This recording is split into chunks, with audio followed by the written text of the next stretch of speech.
Lieutenant Worf has no objections to tests. Geordi can see heart rates, and brinkmanship is a dangerous game. Hello, everybody, and welcome to The Seventh Rule with Cirroc Lofton. Hello, hello. My name is Ryan T. Husk, and today we're doing a review of Star Trek The Next Generation, Season 3, Episode 7, The Enemy, written by David Kemper and Michael Piller, directed by David Carson. This was November 4th, 1989. Where were you? We'll be right back on The Seventh Rule. What's up, everybody? I'm Cirroc Lofton from the Seventh Rule podcast, and I'll be at STSF this year in the Bay Area, celebrating with our friends at Creation. Okay. Cirroc's also from Star Trek Deep Space Nine. You might recognize him from that. And my name is Ryan T. Husk of The Seventh Rule. You've got to go to this convention. It's March 8th through 10th, just south of San Francisco in Burlingame, right by the airport. You're going to love it. There are already well over 20 Star Trek and sci-fi guests, tons of panels. This is March 8th through 10th.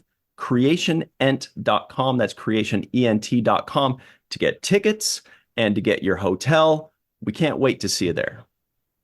Yeah, I'll be there. Ryan will be there. And we'll represent the Seventh Rule podcast. And Star Trek Deep Space Nine. We have a very special guest today. You know him as Colonel Green in a couple episodes of Star Trek Enterprise. He was also in Voyager, a couple episodes of Deep Space Nine. And today, or for today's episode, he played Patak, the Romulan. Please welcome Steve Rankin. Steve, Hello. It's so freaking great to have you. Thank you so much for joining us. Thank you. Thank you for having me. It's a pleasure. Star Trek is a wonderful, wonderful world. The fans are absolutely the best. And I just keep being amazed that it's the gift that keeps on giving. Little did I know that this was the first Star Trek episode that I did, that I would be sitting here talking to you, wonderful gentlemen, and remembering these things, which have become what I refer to as TV Shakespeare dialogue that I got to say on this episode. Right. That's definitely a thing. Hey, everybody, very quickly, check this out. What are you doing in March? I'll tell you what Cirroc and I and many others are doing. We are going to Creation Entertainment's Trek to San Francisco with tons of special guests, dozens of Star Trek celebrities will be there. Check it out, March 8th through 10th. You can get the tickets, hotel information, CreationEnt.com. That's CreationEnt.com. You've got to go. It's going to be a blast. We're going to be up on stage. A lot of people are going to be there. It's going to be amazing. Please go. See you there. I'll be there. That's going to be exciting. Well, let's talk Steve, about this episode. Yeah. And first, I wanted to start with just complimenting you on your performance, Steve, because really, I thought this episode was very well done from start to finish. And the performances really, just evoked a lot of emotions from me as the viewer. I felt like my strings were getting pulled, and I knew it, and I also loved it. And really credit and kudos to you and your performance, because I think that you played an intricate part of, how I walked away from this episode feeling. Can you talk about a little bit this performance in this episode? Well, the really interesting thing about The Next Generation is they really delved into the backstories of the characters. And that really hadn't been done on television before.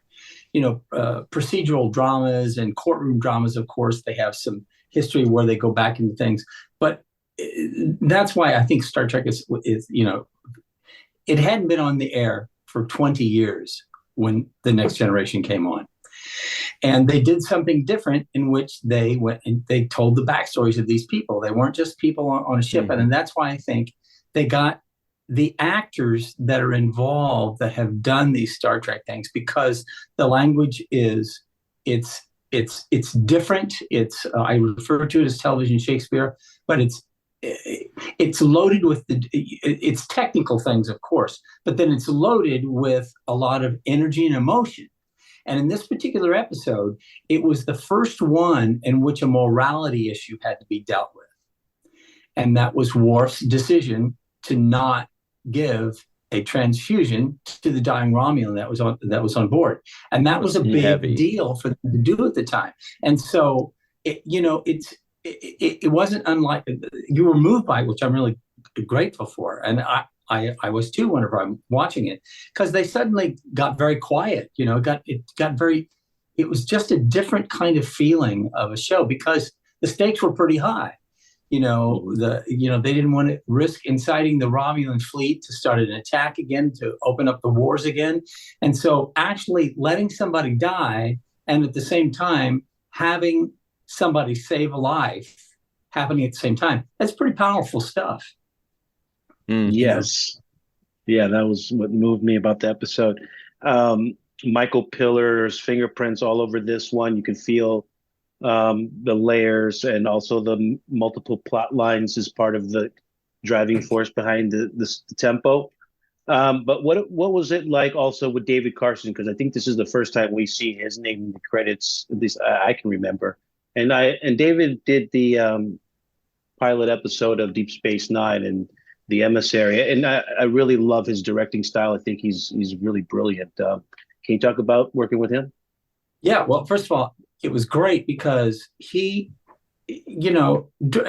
television directors in particular, whenever you have a good experience, what happens on a television episodic is this. If you come in as a guest star, everybody else that's there as a regular is a regular.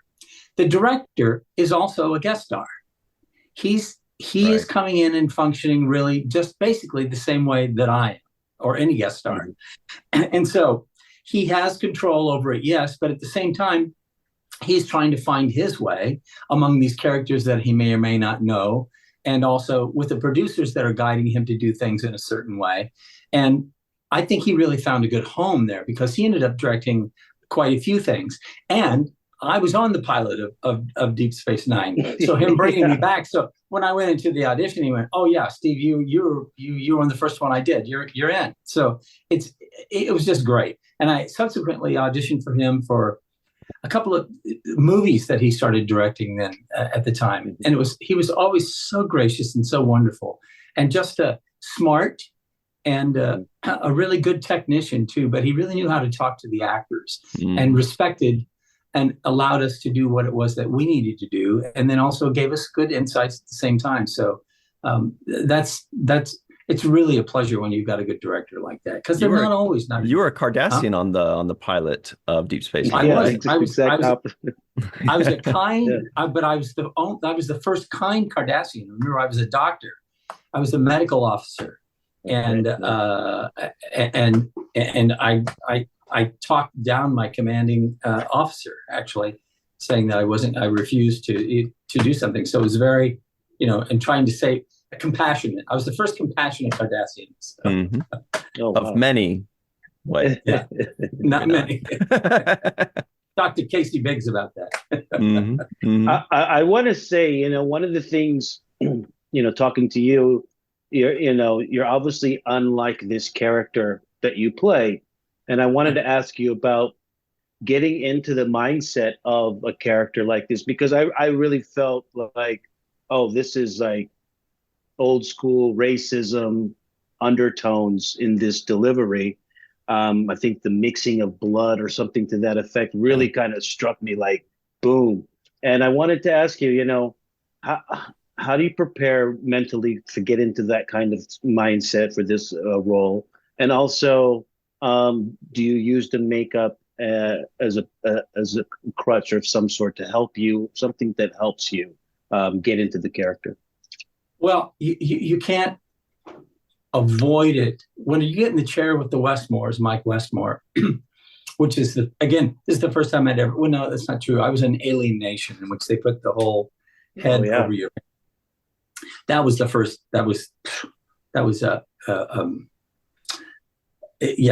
claustrophobic mild, because you were in the thing. So I had basically a beetle wig and pointy ears and a forehead. That's the Romulan thing.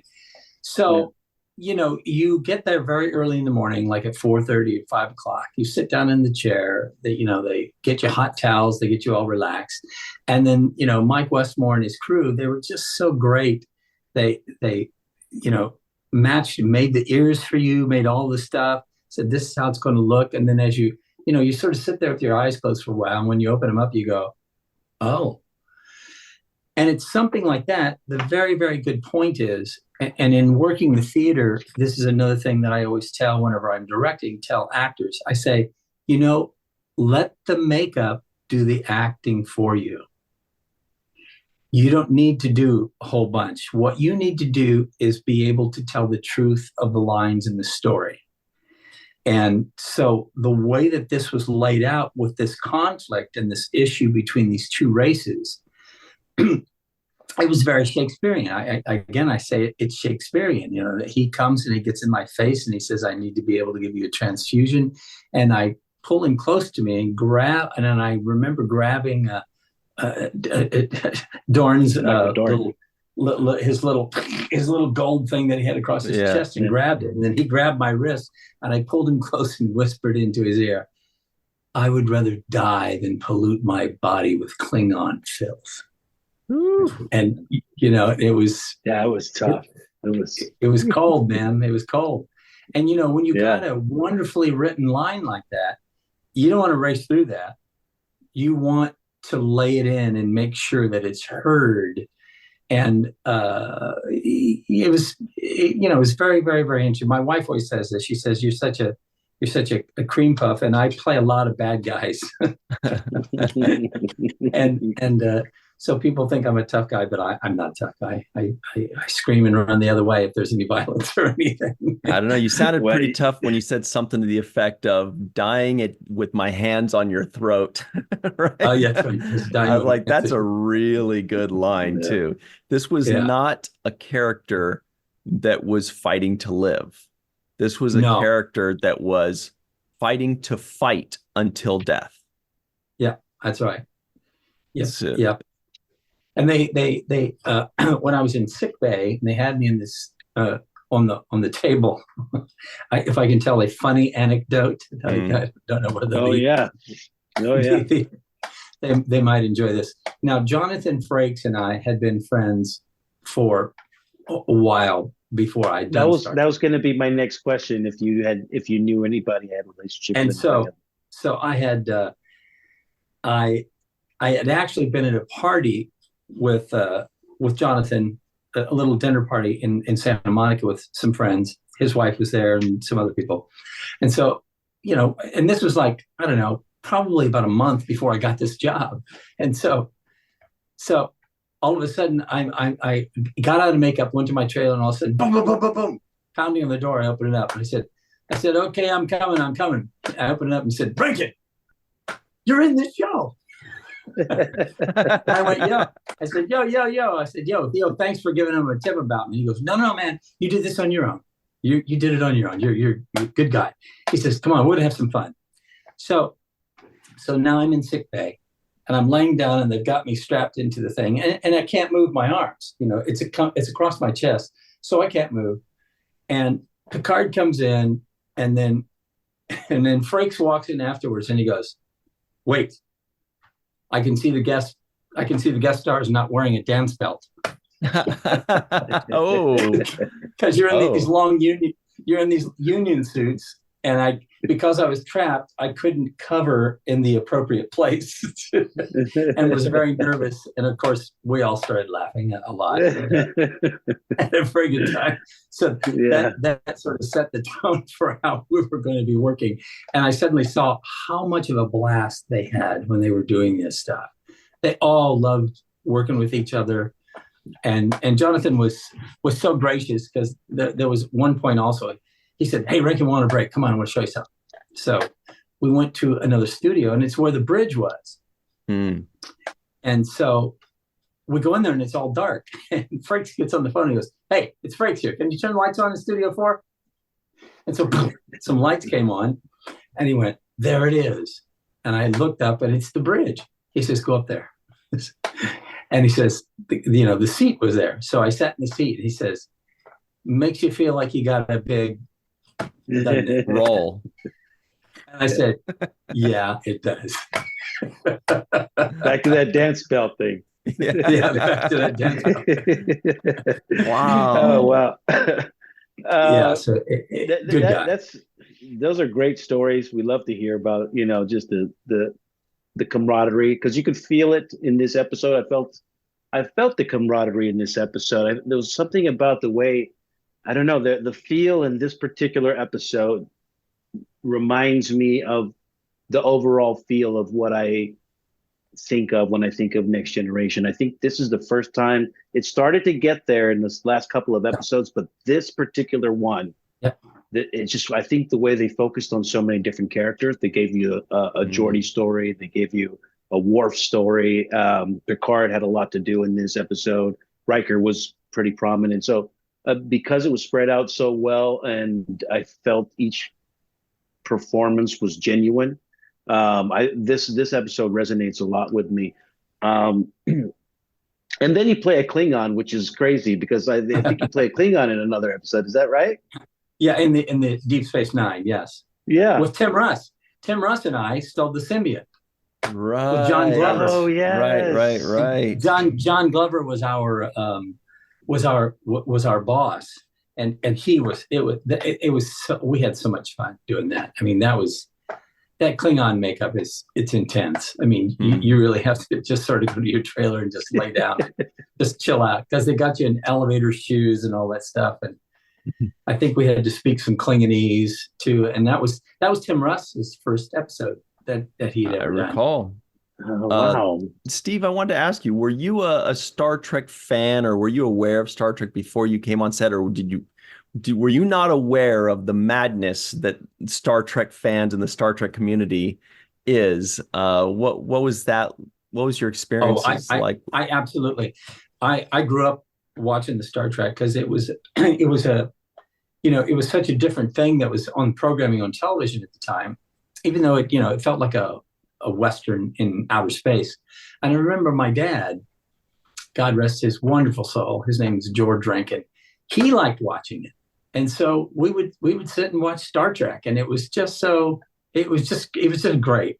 I mean, I was a fan of it, and whenever it came back, I was like, God, great, with this new channel called Fox that it was going to be on. And it was all very, very exciting to be able to see it again. So I was unaware of the huge fan base. I was already a fan, but I was unaware of it until the first convention that I went to. That was sort of like that was the eye opener. Finally, when I went to Vegas, the first one we went to, I think, was in Oklahoma, that I was brought out on. That was it was a smaller gathering of people, but still, it was very, very, very interesting. But going to Vegas the first time, it was just crazy. What was that? Oklahoma? Was that in Tulsa? Yeah, that was the first time the Enterprise Blues Band, but not the first time. It was the second time. I take this all back. The first one that we went to was in Dusseldorf, Germany. That's the first convention that I ever went to. Flying over to Germany, and it was the first time the Enterprise Blues Band played.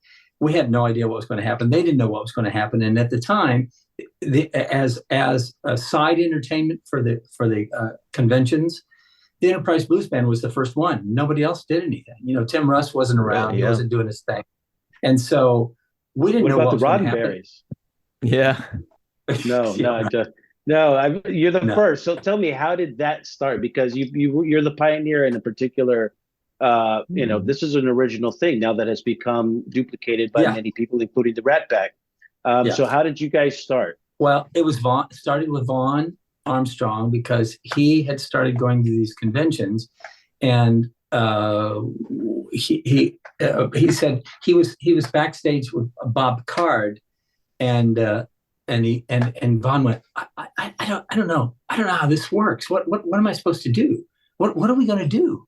And he said, don't worry about it. They're going to ask you some questions, and he says, if I don't know what the answer is, I just sing a song. And Vaughn went, God. So Vaughn started bringing his harmonica, and then he started playing ukulele.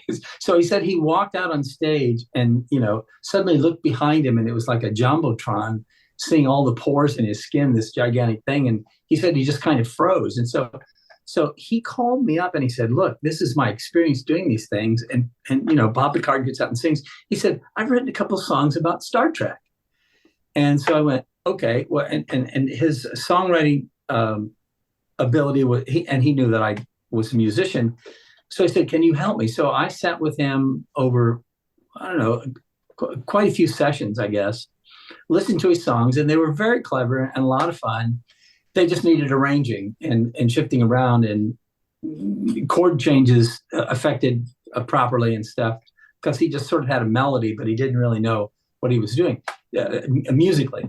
So we got them together, and then Casey got involved with us, and then we started doing the same thing. So between the three of us, we got these harmonies and really arranged the tunes. And then Casey started writing some, and then I brought some music to it that were not necessarily Star Trek based, but that's sort of how it happened. And then Ron Moore, the special effects Ron Moore. Yeah, B Moore. Ron B. Moore. He was a guitar player that came and wanted to join us, and Richard Hurd playing the washed up bass just God to get in bless there. Richard Hurd. And yeah, God bless him. And so, we started getting together over at Vaughn's, and we'd have these nutty sessions to get all this stuff organized. Then we went in the studio and recorded and made the first CD. This is the Enterprise Blues Band. It's all signed and autographed. And then it's led to our second one, which was called Intergalactic Blues. And there they are, everybody. And then it led to the newest one, which is There We Are. And it is called Desert Rats. Mm-hmm. Yeah, and it's this one's they're all really good for various different reasons, but that's sort of what happened is we went in there and played, and in Dusseldorf, Germany, we had no idea, nor did the people that ran the convention know what was going to happen. So they had a theater, and there was 1,000 people in there, and we came out on stage, and it was like we were U2 or something. We walked up, they just roared. I mean, it was really, really kind of overwhelming and fun. And we went, okay, well, we actually got something here. And they all wanted CDs, and we didn't have anything at the time. So that's how that all happened. Then we went to the studio, and now we're all old jaded studio musicians now. Germans like to party. But also on that note, I guess I shouldn't have said note, but on that subject, can you tell us a little bit about what's going on with the Star Trek Rat Pack? You guys have just finished something, right? Yeah, the Rat Pack has been asked many, many, many times if they have a CD, because at the end of the concerts, Vaughn and Casey would sell our Enterprise Blues Band CDs. They would sell them, and the fans all loved them and wanted to have them, but they all asked for years, and there has not been a CD. And so one of the wonderful fans, Michael Morrell, had been telling Casey and Vaughn and everybody for years that you need to get one made. And so finally, he said, look, I want to be exec producer of this. Let's get this done. And so we got it organized, and Casey approached me and said, hey, can you help us out? Can you help us find the studio? Would you be interested in producing this for us? And I said, okay, yeah, I'll help you get this done so we can get it done efficiently, because they're pretty loose. The Rat Pack is very loose when they get up there and sing. Mm-hmm. And whenever you go into a studio, singing all those parts when you're doing it live is one thing, but when it's going to be recorded, you got to nail the parts and get them down. So we went into the studio, and everybody did a very good job. We had a wonderful engineer named Frank Rosato, who did the recording and the mastering, and also has great ears. So, and he's also fast. He runs he runs a mixing board like somebody's chasing him. I mean, it's unbelievable how cool he is. I mean, he can do an edit just like that. Somebody go, oh, I sang a wrong note, and he goes, that's okay. I went and I found it where you sang it perfect. It's done. and so he was really good. So it made the process go quickly, and everybody, Max and Jeff and Vaughn and Casey, everybody felt very relaxed. So we produced the very first Rat Pack CD. There it is. Everybody. That is gorgeous. breaking news. And there they are. Can you see them? Mm-hmm. Yeah. Yeah. So that's going to be up in San Francisco that you mentioned. These will be there. And also, for those of you that are going on the cruise, Michael Morrell is going to be there. The Rat Pack nor the Enterprise Blues Band are not going to be there, but Michael Morrell is going to be there with some of these CDs, getting it out there and getting the word out. So that means everybody at home, if you ever see Mike Morrell, he's not allowed to buy his own drink, everybody. It is your duty to feed him and put drinks down his gullet because he's earned it. He has finally convinced these guys to capture this moment that we all love during conventions. Steve, we only have you for a couple more minutes here. Can we talk a bit more about this here episode? When you saw the script or your parts of the script, what was your thinking there? Did you think, boy, this is a juicy role, it's very deep, or were you not able to see like the full script and understand the context behind it, or how much do you know? They give you okay. So what happens is when you audition, they give you the sides of what it is. But I think even back then, perhaps we might have gotten the whole script because it was delicious. It was a meal to be able to read it because it's so textured and full of story. It's not just it's not just directions of where the camera's supposed to be and all that. It's really, really, really a story that had all of these different factors and parts that all culminated to the whole. In other words, it wasn't a story that was going on that was going to be picked up in the next episode. It was in totality, all of the problems that they had to deal with. And the fact that there were two Romulans and we were separated, and one was on a planet and one was on the ship, I think it made it much more interesting. So whenever I looked at the part, of course, I went, man, this is, I knew where this guy was. And when you have good writing, you're able to attach yourself to it relatively quickly. I didn't have to manufacture anything for it. The text helped me do, it played to my strengths. I knew how to play this guy. I knew how to help it. And it was well suited to me. So it was like putting on a coat that fit perfectly. So, and then going in the room and for the first time and going, am I supposed to go use a weird voice or something because I'm going on Star Trek? And especially in the room with the producers and stuff that were in there, they were made you so relaxed and so comfortable and calm. And those things can be very nerve-wracking. But these guys were they have always been. Every time I've gone in, and the thing is you don't get a free pass on Star Trek. Just because you've been on it, it doesn't matter. You still have to go in and read and do the same thing. And it's always the same experience. It's always really good. So, and as an actor, when you walk in the room, if you've done your job, you should feel good about it. And I felt great about this.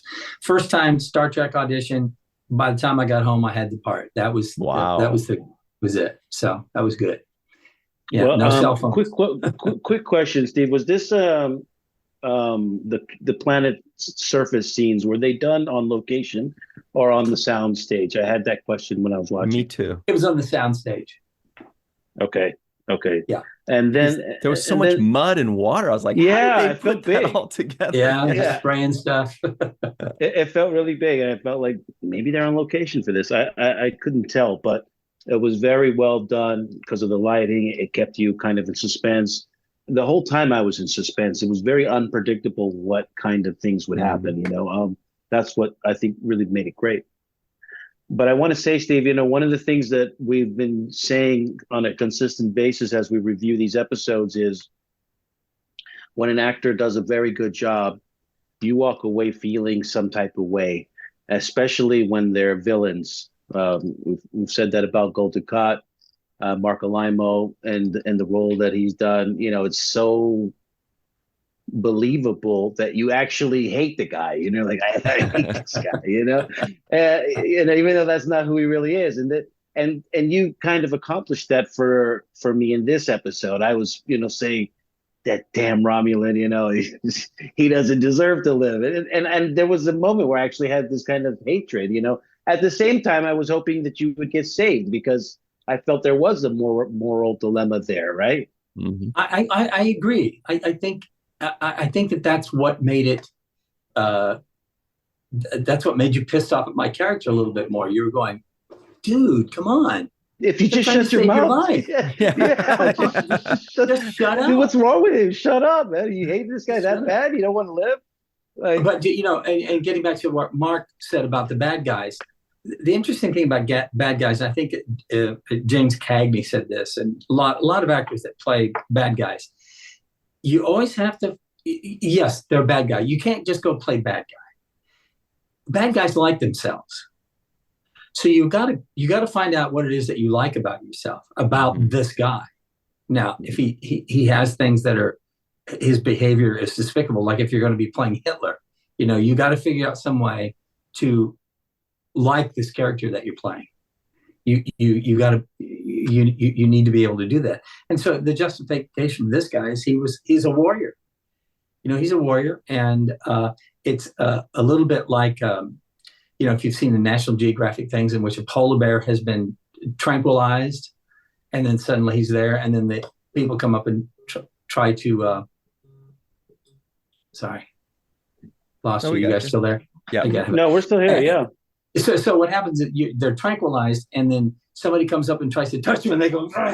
They refuse to be able to be touched by anything because they go, no, I'm in danger, and I think that's sort of what this character was doing a little bit. He didn't want to have anything to do with any he was definitely in an uncomfortable place and had to fight. He had to fight. That was his whole. And that was the other thing I got from this as well, is that he was holding on to a secret, the same secret that the other guy was holding on to, the same secret that the other guy was holding on to, who was the captain of the ship that was coming in, the Romulan ship.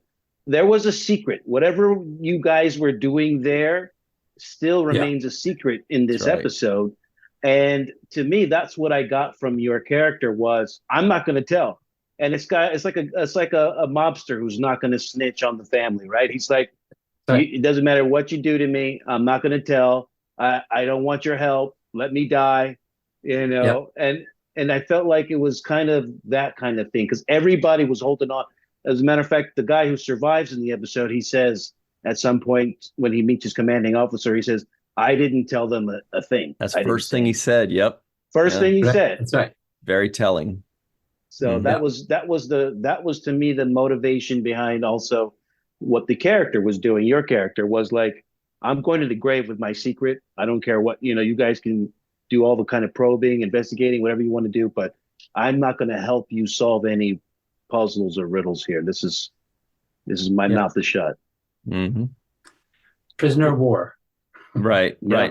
Well, Steve, we really appreciate you taking the time to join us today. This was so cool. You portrayed a character that affected us, and it's pretty rare. It does happen, but it's pretty rare to be able to show up for one episode and walk away and we remember you and talk about you 30 years later or whatever it happens to be. I mean, it is a very memorable character with a very memorable moment. And just want to say thank you for portraying that, for nailing it, and for joining us today, Steve. Yeah, thank you guys so much. And all the fans out there, you are just the best fan base in the world, guaranteed. And one other compliment I'd like to give you, Steve, is that your performance brought out some of the best performances from Worf that I've seen from Michael Dorn. Point. Yeah. And that is a compliment to the synergy you guys have together in those scenes. And so your performance also brought out the best in his character as well. So I thought kudos to both of you for making this really impactful for the viewer. Mm-hmm. Great. Thanks so much. All right, everybody, stick around. We will be right back. Check out the Enterprise Blues Band and the Rat Pack, of course. We'll be right back on The Seventh Rule. Hey, everybody. Welcome back to the Seventh Rule with Cirroc frickin' Lofton. Hello. That was Steve Rankin being awesome for us. Here are the trivioids of the week. Geordi melts some rubies with his phaser, whatever those were. Wes wants to build a portable neutrino source. Romulans have crashed on Galorndon Core. That was a confusing name. Where no deed goes unpunished, of course. Worf is a compatible ribosome match for a Romulan. Worf has no objections to tests. Geordi can see his heart rate. And of course, brinkmanship is a dangerous game. You know, I had to play that back like 5 times and I couldn't understand. I was like, what is it? Brink? And I had to put on the subtitles. It was the last, I was like, it's the last line in the episode. It's something poignant. I need to make sure to capture it. Brinkmanship is a dangerous game. Whoa. Yeah, okay, Cirroc. Yeah. I kept thinking of you on this episode. This was, to date, the darkest Next Generation episode, in my opinion. And it kind of reminded me a bit of the darkness of some Deep Space Nine episodes. Next Generation isn't known to go dark, but how did you feel when you were watching? Were you a little surprised? Were there some twists and turns you didn't expect? Yeah, there was a lot of twists and turns that I didn't expect. I just thought this was a great episode. It did have DS9 feel, like the duet type of episodes, and the episodes where there's that moral question that Steve was talking about. It's like, it ignites emotions, and I thought that this episode was just great because there were so many things going on. Commander Riker seemed the most believable. Like, he felt like he was comfortable as the number one, and to me, there was just an air about him of confidence that I really liked. I thought Captain Picard was exceptional as a leader in this. There was just moments where I felt like he's showing me why he's a captain and why he's the leader. It's starting to grow on me, his leadership style, particularly how aggressive he is when he feels like his red lines are being crossed. When he draws a line in the sand and says, "Don't cross this line," and he feels like he's being encroached upon, he turns into, like how Sisko is in some ways. Like, I'm not playing that shit right now, so I'm gonna. That's a really good point. I think that where they differ is that Sisko kind of leads in these diplomatic missions. He leads with a "don't with me," like don't cross that line. Picard doesn't lead with that. He leads with a "let's work it out, let's figure it out. I'm very I'm professional. I'm crispy clean. I just washed my underwear, whatever. But then when you do get to that line, it stops, and he has his booming British voice, and he says, "That's enough," or whatever he says. And you definitely see that line. But I'll tell you, I was thrown for a loop. I did not expect Worf to not give the blood. You've seen Star Trek enough to know that by the end of the episode, Picard says, "I cannot order you to blah, blah, blah, Worf." And Worf says, "Then I volunteer." And then, then we all learn our lesson. We all say, "See, you guys, Worf, Romulans and Klingons have hated each other for generations. They killed his parents, but even he was able to overcome his hatred." Okay, that didn't happen. And then I was thrown for another loop when Picard was like, "Okay." I'm like, what? I thought for sure when Worf said, "I cannot do that," Picard would say. And he was waiting for him to order it. Right. It felt like he was standing there waiting for the orders. Like, and we all were too, right? Yeah, I felt like he was saying, "I'm not going to do it unless you order me to do it. And I'm expecting that you're going to order me to do it, so I'm waiting to hear that." And I felt that moment, and there was that pause, and that's like I felt that was what I liked about Picard's leadership in that moment was he respected Worf's decision. And his body autonomy, I guess. But yeah, I mean, I did that. Not expect it. I thought he was going to say, understood. And he would say, then Mr. Worf, I order you, report to sick bay. And that's it. And then they would have a little friction between them, and we would understand why Worf felt the way he did, why Picard overruled him, and we understand why they have that thing. And then a third big twist came when Crusher says, don't worry about it, he's already dead. I was like, whoa, I did not expect that. Right? We did not expect that. We thought for sure he was going to live. I'm like, it gave me so much more respect for Star Trek for, taking the road less traveled in this case, where they're like, let's see what happens. Even when Geordi saves the life of the one Romulan dude, and he comes back and he's like, yo, he pulls a gun on him again. And he's like, are you serious? I didn't expect that. I thought, hey, you saved my life. You're my buddy now. Now we're trying to do this together. But it wasn't. And they gave me a loop on that one too. I was thinking, what the hell's going on here? Nothing I'm predicting is, I thought that the neutrino, whatever probe that they were sending would work, and that it would be, right away effective, and that it would be, Geordi would find it and there would be no problems. But they certainly, every time they just took another twist. Even the twist with the Romulans powering up their weapons, about to fire, that whole chess play between there. I didn't know what was going to happen at that moment. I thought, I wasn't sure, I really respected. Sorry, go ahead. Yeah, no, that's why I was saying again, Picard's performance, Patrick Stewart's performance, I thought was excellent in this as well. Everybody gave A+ performance. Geordi's performance in this one. Geordi, when he has his visor off and he says, I'm blind, I was like, oh, wow.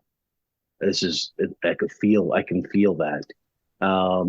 I could feel Worf when Worf was about to go over to the guy and he was kind of weighing whether he should do it or not. And Patak tells him, like, I don't want to mix my blood with yours, like something really. Which had such powerful racial overtones. When he said that, it hits you like a ton of bricks, where you're like, I recognize this story. I see what we're talking about here. Yes. And don't worry, Star Trek will show us the way. Star Trek's like, nope, we're going to show you how bad it is when you don't see the light, when you don't go the right way. Now you're sitting in stuff going, well, because I was the point when I was thinking, Worf, what's the big deal? Just, just give him a little bit of your blood and, like, save this guy for diplomatic purposes. You can let him stab you for it if it makes you feel better with a pain stick or something. So there was a moment when I was like, hey, Worf, what's the problem? Why are you making such a big deal out of it? But then when he says that to him, it was like, you know what, Worf? You're right. You're fucking right. I'll let that dude. I'll give him no blood, man. Let him die. Also, he says the Romulans killed his parents. Okay. Yeah. So the Romulans killed his parents. But then you could say, but this Romulan didn't. But then it shows that this Romulan would have. Yeah. And he would have. Deep. It was deep. And that's when you were like, and could have added a scene here. This would have been a great time to use Guinan's character, because Guinan and Picard could have had an exchange where he's like, I want to force Worf to do this. What do you think? And Guinan could have said something like what I was feeling, which was, that son of a bitch deserves to die. Let him die. He was an asshole. Let him die. Some guys, not worth it. Yeah. What do you think Guinan's point of view would be on that? Because she has a great moral compass and she knows what's right. What's right is saving a life. That's what's always right. Fine. Yeah. But she understands the nuance and, the difficulties that other races have gone through. And she understands about, those kind of things. And so maybe she would take a different stance and say, I think that's Worf's decision. Or she'll be like, well, I don't know, but if we keep talking about it, he's going to be dead anyway. So, there he is. He's dead. Too late. Yeah, I don't know. That'd be interesting. Yeah, I mean, the Riker scene when he asked Worf, he's like, when does it end? He tried to give Worf that speech, like, hey, let's bury the hatchet, let it go. When does it end? We move forward. He mentioned that we wouldn't even be talking, the Klingons and the humans, if there wasn't, progress made in this department. It was a compelling argument that Riker made to Worf, I thought. I also felt Worf's position too, though, when he says, if you had seen them kill your parents, it's always the time and place for those kinds of feelings, and so yeah, there was that that kind of pulling in both directions. I really liked when Stephen Rankin delivered the line when he said, "So you want me to beg for my life?" Yeah. Like, when he said that, it was like, is that what you're here for? And there was a part of Worf, I think, thinking that. Yes, I think there was a part of Worf wanting him to beg for his life. You know what I mean? And say, hey, Worf, you have, your life is in my hand. Because Worf does kind of remind him, he's like, I have the only cellular thing that'll save your life. He's like, with mint frosting. That's a joke for a later episode of cellular peptide cake with mint frosting. Yeah. Okay. By the way, every time you say the guy's name, Patak, it's hilarious because people that know Klingon, which I do, a few words, it's like with every language, you just know the bad words. And we know that Patak is a bad word. It's like an insult in Klingonese, because like sometimes you'll hear Worf go, "You miserable Patak. I will strike you down." They say, and this dude's name is Patak. And so Worf's probably thinking, bro, the dude's name is, even his name is Patak. I can't. It's like if the guy's name was Jerk or Murderer, you'd be like, asshole. Yeah, he's an asshole. It's literally his name. I mean, that's so poetic. I wonder if that was a mistake, like a coincidence, or if they just did that on purpose to be funny. But it's hilarious that his name is Patak. Spelled differently. I love the interplay between Picard and the other Romulan captain. The little exchanges they had between each other. Tomalak, yeah. When Tomalak says, I would have notified you before entering the neutral zone. And the way Picard looks at him and says, indeed. Like, I don't believe you, bro. But it was layered, and it was clever. I felt in the way he delivered that line. Also, cool, when he says, I reject your explanation.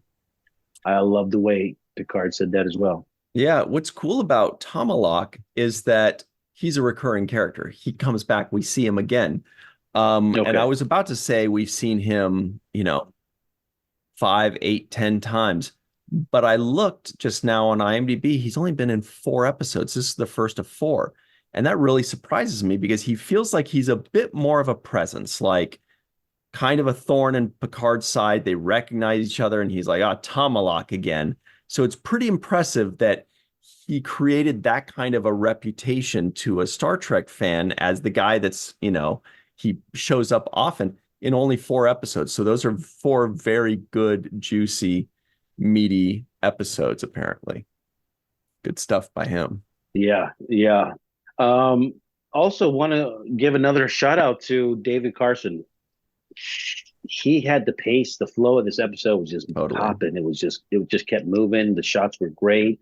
He used that dark cavernous set that make it feel like it was actually on location. I mean, I was like, this is filmed really well. I felt like, how big is this planet's surface? They got when Geordi was scaling the side, I was like, what kind of camera tricks are we doing? How big is that wall?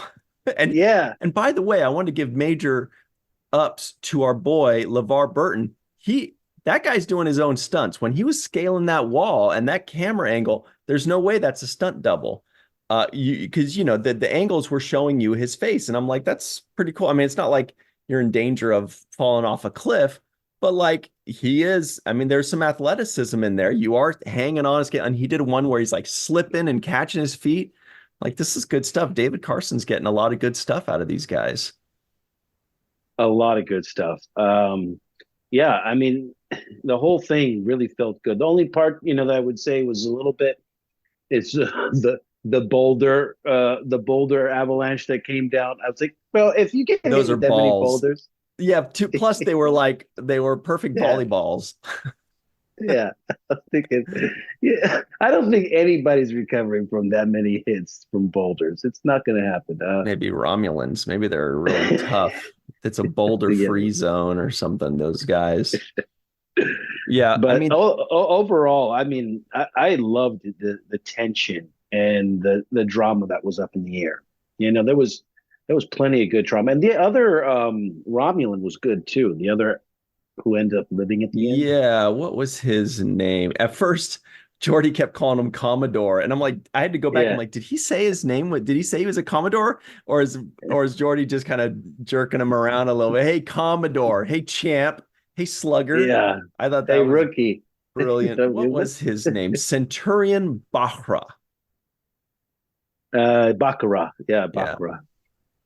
Yeah. I tell you what, though, I just really respect the hell out of the writing for this episode and the directing for this episode, because they really gave us something we didn't expect, and they did a bold choice, and it doesn't really fit the Star Trek mold, and it doesn't really fit what we expect Captain Picard to accept and do or not do, and it doesn't really fit the Starfleet mold that we're used to. So I really respect it, because they took a chance, and it made for an episode that really is very memorable and really affects the viewer. I thought this was great. Yeah, I did too. And also going back to that second Romulan, the Centurion Baccarat, when he says you can be sarcastic now, but in a few million years, when humans are extinct, and he's like, bro, your comeback in this little line in this discussion is a million years from now. Yeah, like, you can laugh now, but in 10 billion years, yeah. like Revenge is a dish best served 10 million years later. Oh, I got you so good. Got you. Oh, yeah, I owned you. Your ancestors are gonna hate that, man. Yeah, exactly. What kind of razz is that? If humans live millions more years, that's considered a win. You might just be call happy that a win now, but in 3 million years, you'll be sad. You'll regret this. Who will get the last laugh? Oh man, you're gonna get it. What the hell are you talking about? Oh, what a burn! Wow. You got me. I'll give you my pager number. You can page me when it's time for revenge in 3 million years. Yes. Anyway, so what I'm trying to say here is, everybody, it's time for the home run of the episode. And we'll tell you in 3 million years. Yeah. Oh, shit. This is so well balanced. So it's hard for me to give one particular home run, because I thought it was so well balanced. The actors really headed out of the park. The writing was amazing, and the directing was solid. So there's really could be anyone. I'm just gonna pick. I'm gonna pick the writers, David Kemper and Michael Piller. It just gave us so much meat on this bone. I don't think you can mess this one up. Steve Rankin was talking about Shakespeare. I felt like this was like some good Shakespeare, True. Star Trek Shakespeare. So, if you're going to write Shakespeare, then the home run goes to Shakespeare. Totally. I'm with you in that boat as well. David Kemper and Michael Piller, great duo, great script, for all the reasons we just mentioned and many more reasons. Definitely the home run of the episode for me. Also, just a secondary one to Michael Dorn for showing that this role did not need him to overact. Some people might want to really show a lot of conflict or a lot of anger or a lot of toughness. He was stoic. You could see he was conflicted, but he was stoic, and he played it so well. Because we know who Worf is. They don't need to over-explain it. We understand who he is and why he does the things he does. So I thought that his level of, portraying what he was going through was right, even though it may have been counterintuitive. Also, some people that are very intuitive are our friends Homer Frizzell, Dr. Marie Segal, Eve England out in Wales, Yvette Blackmon-Tom, TJ Jackson-Bey out in Missouri, Titus Mohler, Dr. Mohamed Noor, Tierney C. Dieckmann, Anil O. Polat, traveling the world, Joe Balsarotti, Mike Goo, Dr. Stephanie Baker, Carrie Schwent, Faith Howell, Edward Foltz, my live from Tokyo, the Matt Boardman, Chris McGee, Justin Weir, Jake Barrett, Henry Unger, Allyson Leach-Heid, Julie Manisfee, Marcia Classic Schreier, Greg K. Wickstrom out in Hawaii, Jed Thompson, Dr. Susan V. Gruner, Glenn Iverson, Dave Gregory, Tim Baum, aka Grandpa One, and of course, Jason Okun. All right, everybody, stick around. It's time for the free-for-all. We will be right back on. Please make sure you like this video, subscribe to the channel, give us a 5-star rating if you're listening in, and a nice review. We'd really appreciate it. The 7th rule. Hey, everybody, welcome back to the 7th rule. This is the free-for-all. Melissa Longo is here. So is Jason M. Okun, with a cool background, of course. Mai is live in Tokyo with a rad movie behind her. We've got Justin Weir, a.k.a. Shag 840. We've got Eve England, guess what? Out in Wales. Allyson Leach-Heid is here. She had some Dublin cheese for lunch. Tierney C. Dieckmann is here with some hardcore noise-canceling headphones. They look awesome. Carrie Schwent has her Romulan background. The Dark Lord, Chris McGee, is here to drop some knowledge on us. And Matt Boardman will judge us all. Jake Sisko guesses the IMDb score. I'm going to say this was a 8.8. Does anybody else have any guesses that does not already know? I had 8.4. 8.7. 7.9. Mai, were you saying 4 as in 8.4 or as in 4.0 like Cirroc's GPA? 4.0.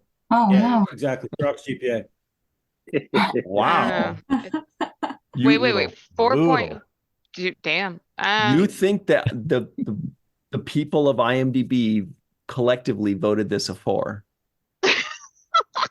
Maybe a 4.1. I mean, Good Lord. Wow. Wait. It was the wrong episode. Brutal. Wait, what did Eve, what did you say? I said 8.4.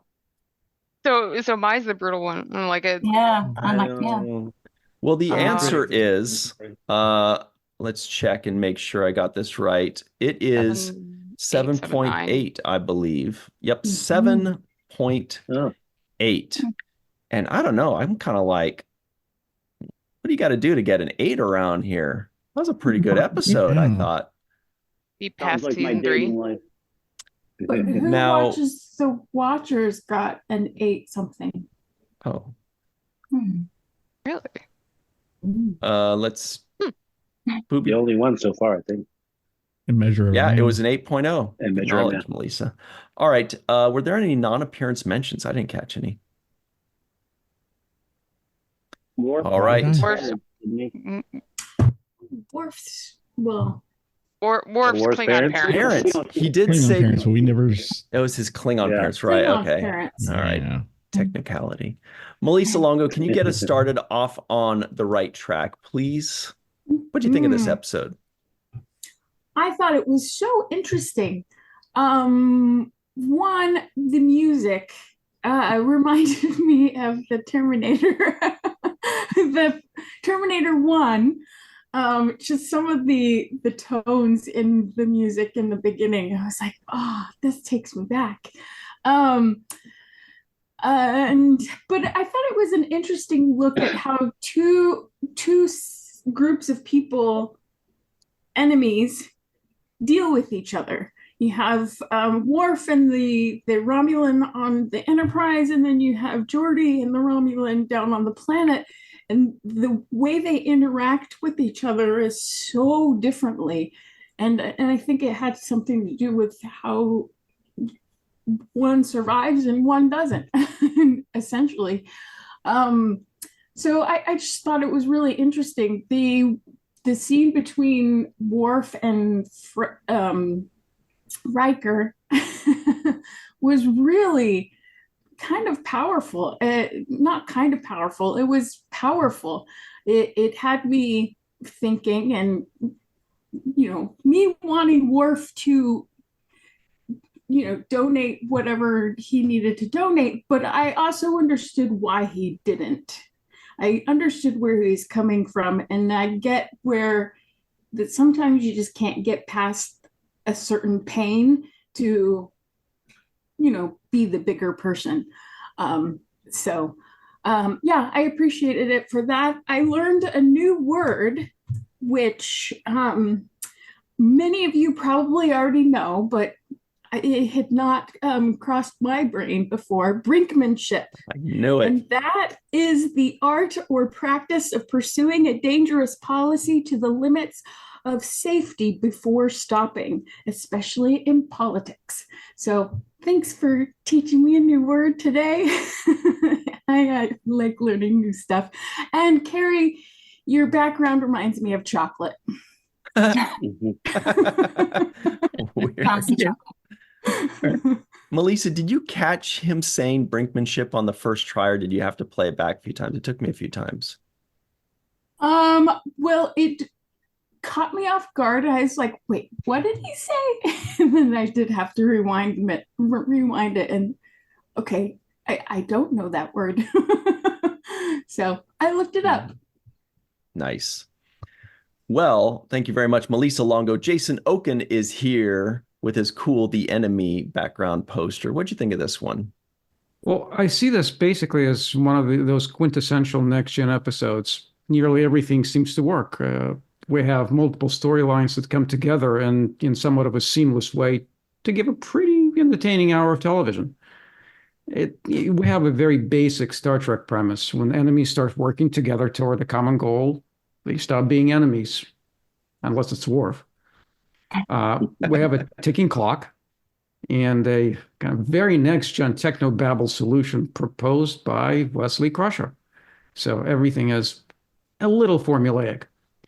Visually, I think the episode looks pretty good, even given its production limitations. I think Planet Hell was used pretty well, and the scenery and the water and I guess mud look better than they do in many other episodes. I think it was staged and filmed well. I think David Carson threw pretty much everything here. You have tight shots, low angles, you have objects in the foreground, everything, I guess, to fool the eye to make the space look bigger than it actually was. To some degree, it's no wonder that Andreas Katsoulis filled the entire screen. Obviously, they didn't have the whole scenery. They must have filmed this half a day in the corner of a soundstage. And speaking of that, I think performances were spot on. Michael's performance, especially, perhaps was not an easy thing to portray, especially in these circumstances. I mean, not to say that there wasn't anything to nitpick, but I'll certainly save that for later. But I will say that LeVar must have been thrilled to be wet and muddy. Yeah. What must have been 2 or 3, maybe 4 days. Yeah, I thought of that with those dirty ass uniform, even on the bridge and all that. Great stuff. Thanks very much, Jason M. Okun. All right, Mai is live in Tokyo, who said that she believes everybody averaged out to rate this a 4. Explain yourself. I will.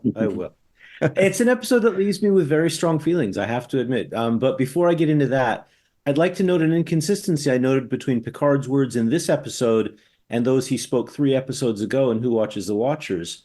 In that episode, he was adamant that it was an achievement of the Mintakans to have gone beyond believing in the supernatural.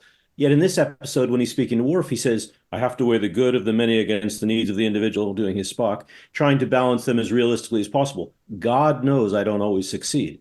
So which is it, Picard? God yes or God no? Kind of a head scratcher on what he really believes. So that aside, I think that any recent or former student of any institution of higher learning will tell you the fastest way to land yourself in an investigation of having breached the code of conduct is to plagiarize a work or use someone else's work without citation. This episode is a flagrant example of plagiarizing. The work it's based on is almost entirely on the film Enemy Mine, released 4 years earlier. And even the title's a ripoff. The movie was 1,000 times better made, too.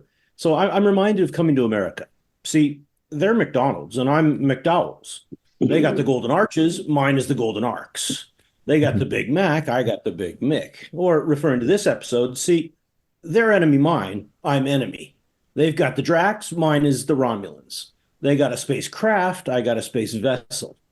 Come on. It's just completely beyond me how this episode even got released in the first place, given it's such a blatant ripoff of a film that was released 4 years previously. And then there's LeVar Burton's contention that it was an homage to the 1958 film The Defiant Ones.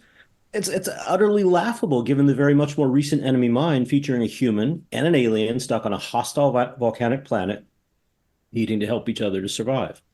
So my grade for this episode is a big fat F. Sorry, folks, but this episode owes absolutely everything to the movie Enemy Mine. All right. Everybody, tell us what you thought of Mai's opinion on things in the comments below. Did you agree with her? Some may, or some might be like, hey, I kind of want to see Enemy Mine now. Justin Weir, what's up, Justin? What do you think of this one? I've never seen Enemy Mine, so I love this episode. Need to add that to the list. I was taking notes. I didn't take that many notes because this was such a solid episode and it was straightforward. There was not really anything that stuck out. I was just writing down lines that I thought were pretty cool. Have we seen the beam out markers before? I don't recall that. So the what? The beam out markers that they used in the beginning. Riker set them up. Oh, the pattern enhancers. Yeah, we see them in the future, but I don't remember them before. I thought Geordi's awesome. His laugh is so contagious, and his little one-liners to Romulan was awesome. It's our first time seeing Tomalak. I think he's great. He's one of my favorite Romulans. The hair, Worf's hair blowing on the planet. It makes me think of those memes that we all see. And then Beverly had her long hair. That's my favorite hair that Beverly has. When Worf and Riker had that big talk that Melissa was talking about, he takes a shot in the beginning of that scene. I never noticed that. You guys catch that? He just a little shot glass. Yeah, I like this episode a lot. I think it's solid. There are stakes. I will leave you with my favorite line. Let me die with my hands on your throat. So good. So good. Thanks very much, Justin Weir. Eve England is out in Wales. And I'd be lying if I didn't say I thought of you a couple times when the big twists happened and wanted to know if you were shocked when certain events happen that we as Star Trek fans don't expect. What do you think of this one? I thought of you too, Eve. I mean, actually, what Mai says kind of might explain why I actually did like it. So to me, just seemed much more structured to some of the episodes that we've seen recently. And I just felt it just had a much more cohesive feel to it right the way through. When I was just, I think I only watched it once, and I probably need to go back again because I just kept thinking how of its time this episode was in terms of, it's basically a commentary of the Cold War. You know, we had the Romulans of the USSR, we had the Federation as the West, and we even had, an Iron Curtain with, they talk about the neutral zone, etc. So, and what I just really liked is how they used that sort of concept of the Cold War to sort of tell us more about the relationship between the Federation and the Romulans without actually having to tell us too much about what their history is and what's really going on between them. And then further to that, then the juxtaposition between Geordi's storyline and Worf's storyline, I just thought that, how those both played out with very different results. I don't think I was expecting that. And that was, I think that was quite powerful. And Geordi was there embracing his rival. You had Worf then that was showing that sort of darker side of showing, war really does have this sort of lasting, perpetuating consequence on people who've lived through it.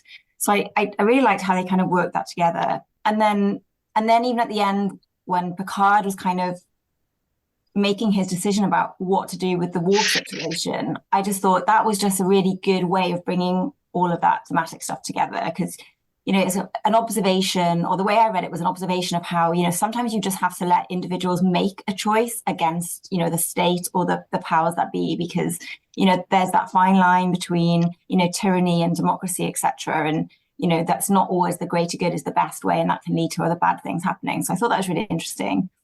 And what I hadn't realized when I was actually watching it wasn't until I went back to the the Netflix page and looked at the date, because I was curious as to what exactly the time period for when they were making it was, and the release date was just a few days before the fall of the Berlin Wall. So I was thinking, oh my God, that makes so much sense now.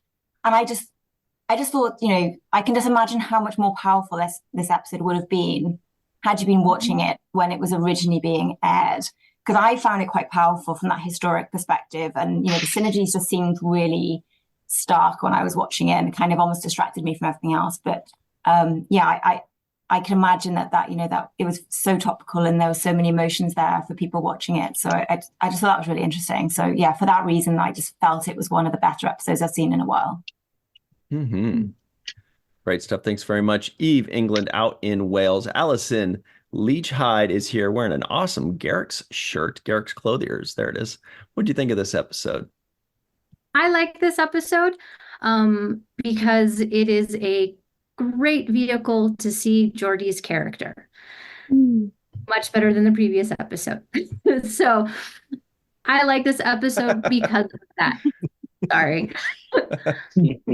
He's funny. He's in a really difficult situation, but he's still staying true to his character. I really like that. I love the line. The two lines that kind of go back to back is, right, congratulations, surely a strategic triumph for the Romulan Empire, about capturing him. And the best one for me is, I never lie when I have sand in my shoes, Commodore. Good old Commodore. Good old, the only time we use that word in Next Generation, apparently. So that's and I also really liked the music in this one, especially the scene where you get the Klingon theme under Worf talking to the Romulan in sickbay. I really liked that. I thought that was a nice touch. And I didn't know this until after watching the episode. Troy was supposed to be on the planet with Geordi in the first script, and she got to see that script, which is not normal. And then when the shooting script came out, she was down to one line, and then they cut it. So Marina was not a happy camper on that. And I would have really liked to see her on the planet too, because it would have been interesting to see how she and Geordi and a Romulan really work together to survive. So that kind of made me sad finding that out. But again, I still like the episode. It's a great vehicle for Geordi and LeVar. So we'll always watch it. Great stuff. Good knowledge. Thanks very much, Allyson Leach-Heid. Tierney C. Dieckmann is here. What is up, Tierney? What did you think of this one? Hello. I really enjoyed rewatching this one again. I remembered just the base elements of it, but I forgot all the little details. And if you stick around for things left unsaid, we will touch on the enemy mine plagiarism. I didn't even think that it came out that close to to when the episode it came out, and barring everything from Eve, what you had said based on the Cold War and the Romulans and the similarities and the Berlin Wall and everything politically going on at that time, the political climate and people watching it at that time, and the parallels that were made with the USSR and the Romulans, and they're very obvious, but played very well for them. Touching back on the episode itself, between the performances in general, and then the visual storytelling I found wonderful. It opens on the planet rather than with the captain's log, and it's got this great, almost, I hate to say or hesitate to say retro feel to it, but I guess just good writing in its visual storytelling, that there isn't just an exposition dump. You're watching them and you don't quite know what is going on. You don't know exactly what Geordi's doing as you're watching him at first, and you just see him using his visor to pick out the spectrum of the type of ore or minerals that he can then make the channel in the mud as a mold to then melt with his phaser, and then they go back to what's happening on the ship and then back to Geordi, and you see that then what he's done is he has smelted these metals down to make picks so he can climb out of his hole, and it does all of this without just relaying this information to you in narration. So it seems very different. I'm sorry about my dog if you hear him in the background. Thank you, dog, for contributing. And it was very nice to touch on. And then there's other moments as well that we can get into, but there's quite a bit here that it feels very quintessential to TNG, bringing in more of the Romulans, and it really made me want to restart DS9 to get into more of the Romulans and what we get there. Justin's got a great shirt on. but yeah, so it really is a nice episode in spite of some flaws that we've all picked out. And yeah, it's a good one. Mm-hmm. Great stuff. Thanks very much, Tierney C. Dieckmann. All right, we've got Sub-Commander Carrie Schwent here. What is up, Carrie? Or should we call her Commodore? What do you think of this one? I will accept that title. And yeah, I really, really like this episode. I've got a few fun continuity things that I'll save for things left unsaid, because anybody who knows me knows I love pointing that stuff out. But for now, I'm going to focus on Worf and then Geordi, both of whom just had so much fantastic material to work with. I really liked both of them. But I'll start off with Worf. I was on his side in not doing it. I could see it sort of from his point of view, and I respected him for standing his ground, even though Riker was trying to talk him out of it. Beverly tried a couple times to talk him out of it. Picard even tried, and I really, really respected Picard for coming right up to that line and saying, okay, and Worf saying, okay, I'll do it if you order me to. And you could tell that Picard came up probably this close to actually ordering him to, but then he decided that was not the right decision. He was not going to make Worf do something that was against his beliefs. And on a sub note with Beverly, if she had found out that the Romulan had said that he wouldn't have accepted Worf's material, even if he was willing to give it, that should have been the end of the conversation there, even if Picard had ordered him to. Ethically, she should not have given it to him if Picard had ordered Worf to do that. So that adds that sort of, I don't know, interesting element to it. And LeVar, he was so great. And Geordi clearly doesn't skip weights day in the gym the way he was able to pull himself out of that hole just with the picks. That was making my upper back cry, because there's no way I'd be able to do that. And I thought he was great keeping his cool with Bakker shows up, keeping some humor in it, and then them eventually working together. I really, really enjoyed that. And because the episode was so heavy, I decided for the limerick to sort of lean into the funniest line in the entire episode. And Allyson has said it already, so she probably knows where I'm going with this. And it comes from what if Geordi had decided to really have mess with Bakker a little bit more when he mentions the sand in his shoes. So I will end with this. I never lie when I've got sand in my shoes. It motivates me to always speak truths. You may think I'm a fool, but I've got nothing to prove. We're both stuck, so you've got nothing to lose. Yeah, had to go a little bit funny this time. Great stuff. Thanks very much.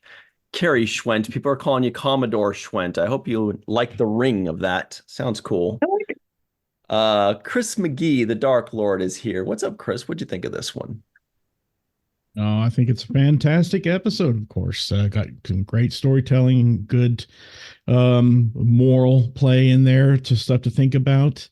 I will say this has a few firsts in this episode. It's the first time seeing the Romulans since the last season, which isn't a big deal, but it is the first time that we see through Geordi's eyes since the first season. Anyway, and as Justin mentioned, I had forgotten about it. It is the first time we see the pattern enhancers. And finally, as Justin had commented, it's our introduction to Commander Tomalak, played by the wonderful Andreas Katsoulas. Apologies if I mispronounce that name. And of course, I loved him when he played Ambassador Jakar in Babylon 5. I will say the Picard's argument as he was discussing the Romulan with Worf was a little bit off. I mean, he kept saying that, you know, the helping the Romulan, saving his life helps us because it prevents a possible war and so forth.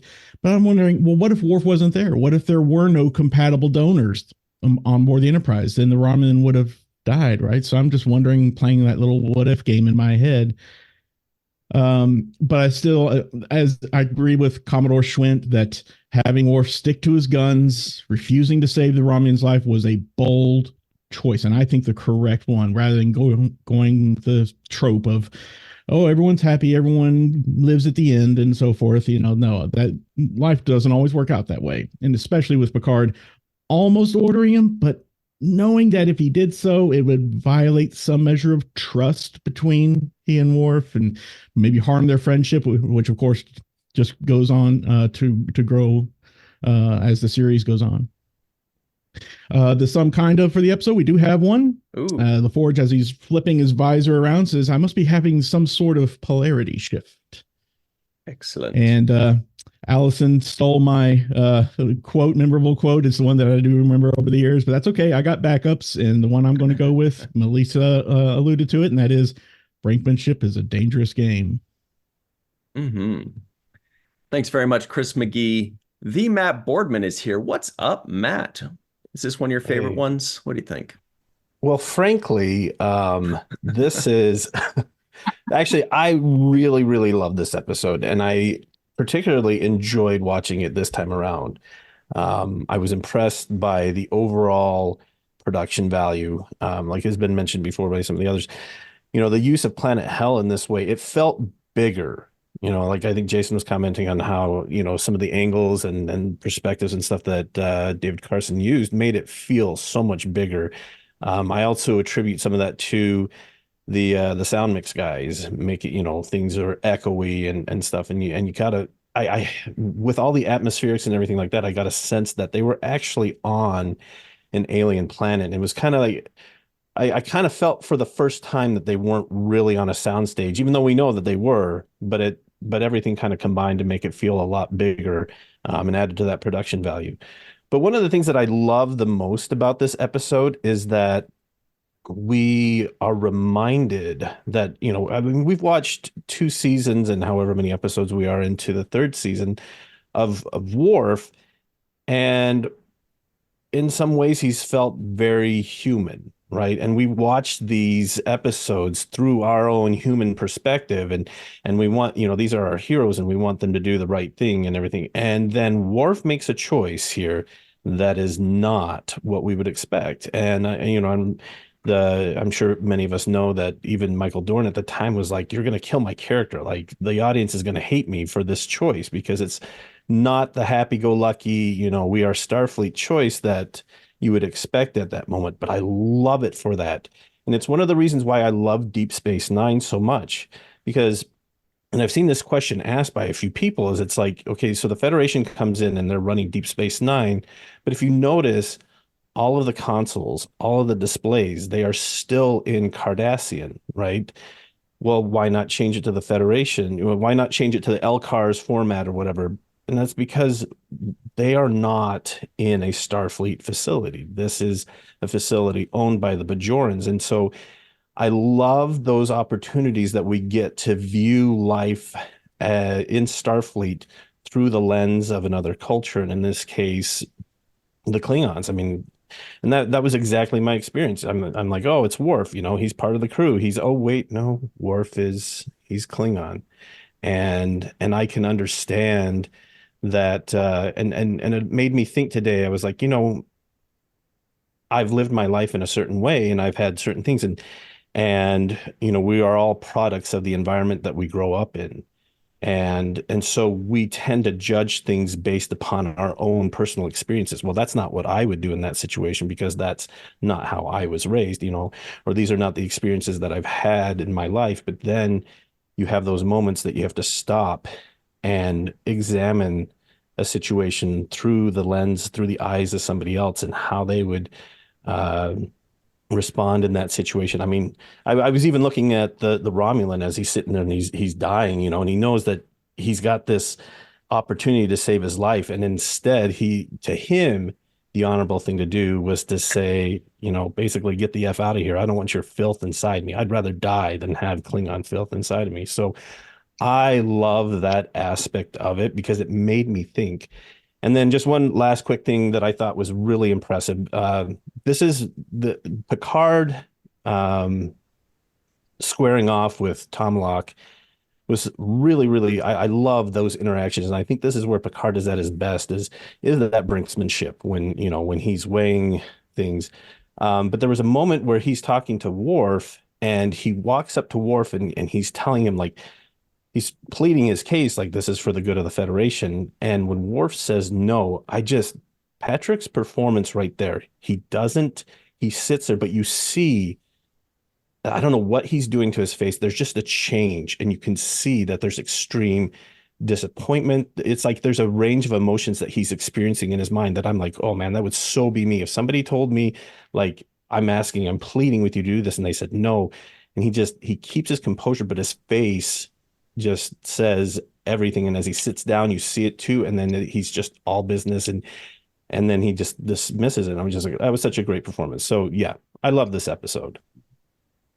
Great. Excellent stuff. Thanks very much, the Matt Boardman. All right. We've waited long enough, Cirroc. It's Jake's final take. Yeah, this episode definitely pulled on my emotional strings. One of the lines that affected me was the line that the Centurion said when he says, "You waste time and resources on defective children." And I thought about that, and I thought, man, that hurt me in kind of a deep way. And it also made me think about the greatness that can come from somebody that you may appear or may be categorized as defective. And so you may put that label on somebody because they don't have sight or they can't hear or whatever you think is their defect. But the greatness that can come from those people, the Beethovens of the world, the Ray Charles of the world, they can impact our lives and give us so much beauty and so much more understanding of the world. So that is an ignorant statement for such an quote unquote intelligent race of people. And so yes, there was a lot of things. I love the way Geordi was excited about the idea of the first Federation Romulan co-venture, as he put it. It made me think of my friendship with Nog, and it being the first kind of friendship or cooperation there between two different people. So I love that. I also like Geordi's line when he says, sometimes there's a time to die for one's ideals. And is this one of those times? And it just shows that Geordi understood that if there was something at stake to the degree that he was willing to die for, something that was rudimentary to his cause, that he almost understood why he would do it. It was like, sometimes there's a time for it. And he's asking for an explanation if this was one of those times. The other thing I like is that the mystery of why those Romulans were there still remained after the episode was over. We don't know why they were there. And I like that. There was really no probing, no investigating. Picard could have been more curious. He could have been more demanding. But he didn't want to escalate the situation. And he mentioned about, measured responses. And I thought that was also a very good takeaway.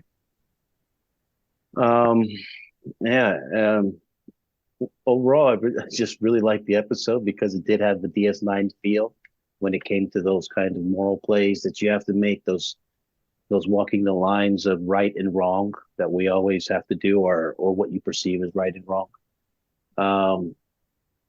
And yeah, when Worf was faced with that line, it kind of hurt me too, about I wouldn't mix my blood with yours. That made me feel like, the kind of racism that we've seen, in the past. And so that kind of hit a note with me too, and almost made me change my mind, because I was more on the side of like, Worf, why don't you help the guy out? It's not that big of a deal.